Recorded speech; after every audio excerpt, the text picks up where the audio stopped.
სოფელ ზედასამებას მოსახლეობამ დღეს ხელვაჩაურის გამგეობის წინ აქცია გამართა. ადგილობრივები სოფელთან დამაკავშირებელი ცენტრალური გზის რეაბილიტაციას მოითხოვენ. მათი თქმით, მიუხედავად იმისა, რომ ეს ტაძრამდე მისასვლელი მთავარი ტურისტული მარშრუტია, ამორტიზირებული გზის შეკეთება წლების განმავლობაში ვერ მოხერხდა. ჩვენ ვითხოვთ ზედასამებაში გზას, რომელიც მარშრუტკებით მუშაობს და უჭირავს სიაული ძალიან. იმსხება მარშრუტკების სულ.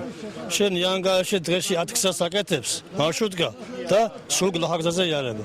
ადგილობრივები თემისა და გამგეობის წარმომადგენლებს გზის რეაბილიტაციისათვის გამოყოფილი ხარჯების არამიზნობრივ ხარჯვაში ადანაშაულებენ. მოსახლეობის განცხადებით გზა მხოლოდ იქ შეკეთდა, სადაც ხელისუფლების წარმომადგენლები თვლიდნენ საჭიროდ.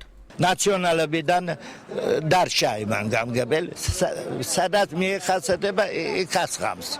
სადაც ნამდვილი გასაკეთებელია, იქანე არ აკეთებენ გზას და ახლა მით უმეტეს ჩახერგილი გზა არის, ეკლესიისკენ მიმავალი გზა არის. ახალშენის თემის რწმუნებული მოსახლეობის ბრალდებებს უარყოფს და აცხადებს, რომ გზის რეაბილიტაცია ეტაპობრივად დაზიანების სიმძიმის მიხედვით ხდება.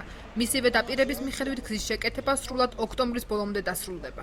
გზებზე, სადაც რომ არის ცოტა აღმართები, ძალიან აღმართები მოსახლეობები მანქანა ერთით რო ვერ შედის და ძალიან დიდი ხნის დაუგებელი ბეტონის და ასფალტის საფარის გარეშე როა დარჩენილი ეს გზები, ამისათვის ხდება ამ გზების მაქსიმალურად შესწავლა და დაგება. ეს მონაკვეთები ახლა დარჩენილი არის ფონდები კიდე გამოსატანი 1 ოქტომბრამდე ჩვენ გვაქვს დრო რომ გამოვიტანოთ და გავაგოთ. მაქსიმალურად 80% გამოტანილია. ხელვაჩაურის გამგეობაში კი ახალშენის თემის რწმუნებულისაგან განსხვავებით სარეაბილიტაციო სამუშაოების დასრულების თარიღს ვერ აკონკრეტებენ.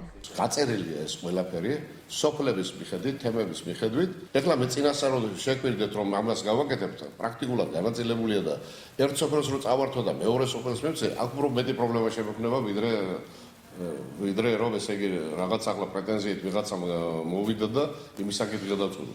ბუნებრივია შევისწავლით, ბუნებრივია ჩვენ ამას ჩავაყენებთ საქმის კურსში საგზაოს დეპარტამენტს. თუ რამე შესაძლებლობა იქნება, აუცილებლად გადავწყვიტავ. სოფლებს მხარდაჭერის პროგრამის მეშვეობით და ახალშენის თემში გზის რეაბილიტაციისათვის 38,000 ლარია გამოყოფილი. სამუშაოები 10 ივლისს დაიწყო. ხელვაჩაურის გამგეობასთან არსებული მონიტორინგის ჯგუფი მოსახლეობის პრობლემებით და გახარჯული თანხების მიზნობრიობით მაშინდე დაინტერესდა, რაც სოფელ ზედასამებას მოსახლეობამ გამგეობის წინ საპროტესტო აქცია გამართა.